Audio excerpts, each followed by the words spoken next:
నమస్తే, welcome to one TV special story.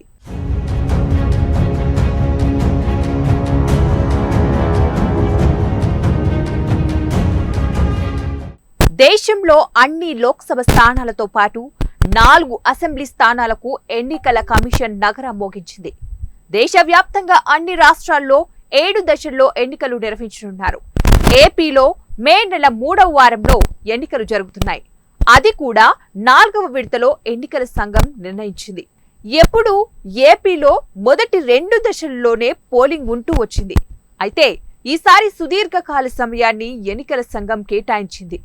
రాష్ట్రంలోనే ప్రధాన తెలుగుదేశం, వైసీపీ పార్టీలు ఇంత సమయం ఉంటుందని ఊహించలేదు. అధికార వైసీపీ మాత్రం ఎన్నికల షెడ్యూల్ కంటే ముందే రాష్ట్రంలోని 175 అసెంబ్లీ స్థానాలకు అభ్యర్థులను ప్రకటించింది. ఇక తెలుగుదేశం పార్టీ రాష్ట్రంలోని 175 స్థానాలకు గాను 128 స్థానాలు అభ్యర్థులను ప్రకటించింది. మిగతా స్థానంలో కూడా ప్రకటించాల్సి ఉంది. 1 నెలలోపే ఎన్నికలు జరుగుతాయని అందరూ భావించారు. అయితే షెడ్యూల్ ప్రకటించడానికి ఎన్నికలకు 57 రోజుల వ్యవధి ఉండటంతో ఇటు అధికార పార్టీ కొంత గందరగోళానికి గురైందనే చెప్పవచ్చు. అయితే తెలుగుదేశం పార్టీ ఊపిరి పీల్చుకుంది. అభ్యర్థుల సీట్ల కేటాయింపులు కొన్ని ప్రాంతాలలో అసమ్మతి రాజుకుంది. అయితే ఎన్నికలకు సమయం ఎక్కువ ఉన్నందున వారిని బుద్ధిగించే అవకాశం దొరికింది.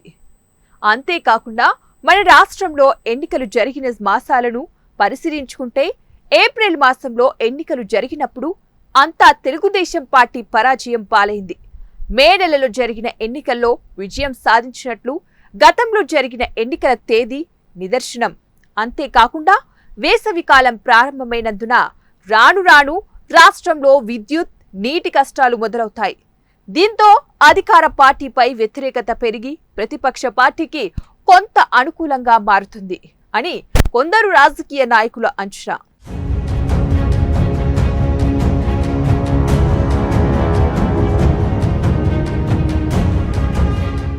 గత కొంతకాలంగా మన రాష్ట్రంలో జరిగిన ఎన్నికల తేదీలు ఎలాంటి ప్రభావం చూపాయో ఇప్పుడు పరిశీలిద్దాం. 2004లో చూస్తే ఏప్రిల్ 26న మొదటి దశలో ఉమ్మడి ఏపీలోని 21 ఎంపీ సీట్లకు, అలాగే రెండవ దశలో ఏప్రిల్ 26న ఉమ్మడి ఏపీలో మరో 21 ఎంపీ సీట్లకు పోలింగ్ జరిగిపోయింది. దాంతోపాటే అసెంబ్లీ ఎన్నికలు కూడా పూర్తయ్యాయి. మే 13న కౌంటింగ్ జరిగింది. మే 16న అప్పటి కాంగ్రెస్ సీఎంగా వైఎస్ఆర్ ప్రమాణం చేశారు.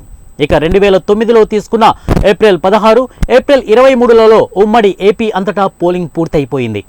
2014లో చూసుకుంటే తెలంగాణలో ఏప్రిల్ 30న పోలింగ్ జరిగింది. ఏపీలో మే 7న పోలింగ్ జరిగింది.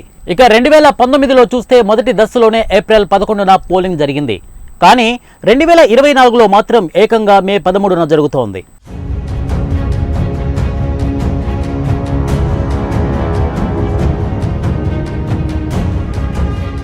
పోలింగ్ డేట్ ఇంత సుదీర్ఘంగా ఉండడం ఎవరికీ లాభమన్న చర్చ ఇప్పుడు సాగుతోంది.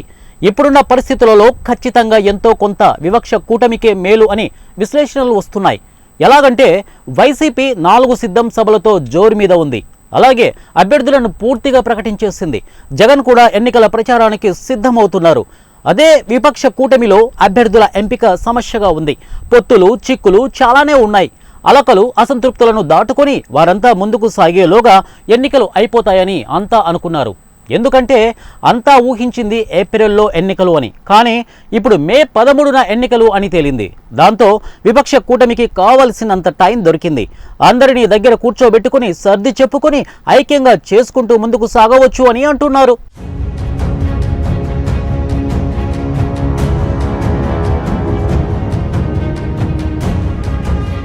ఇక ఎన్నికల షెడ్యూల్ రిలీజ్ అయింది కాబట్టి ముఖ్యమంత్రి, మంత్రులు అంతా నామమాత్రం అయిపోతారు.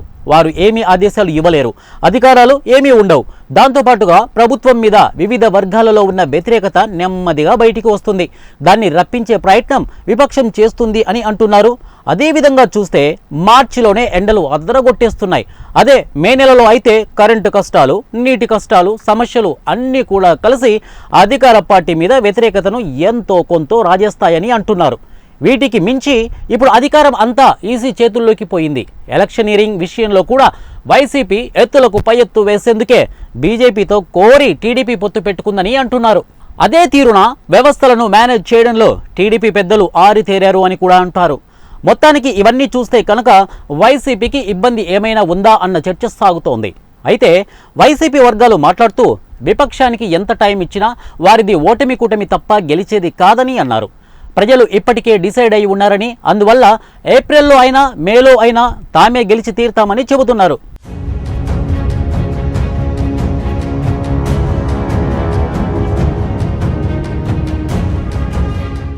ఇక చూస్తే 2014లో మే నెల 7వ తారీఖున ఎన్నికలు జరిగితే టీడీపీ గెలిచింది. అదే 2004, 2009, 2019లో ఏప్రిల్లో జరిగితే ఓడింది. అందువల్ల మే నెల టీడీపీకి సెంటిమెంట్ కాబట్టి తామే గెలుస్తామని ఆ పార్టీ నేతలు అంటున్నారు. చూడాలి మరి మే 13 ఎవరికి లక్ అందిస్తుందో వేచి చూడాలి మరి.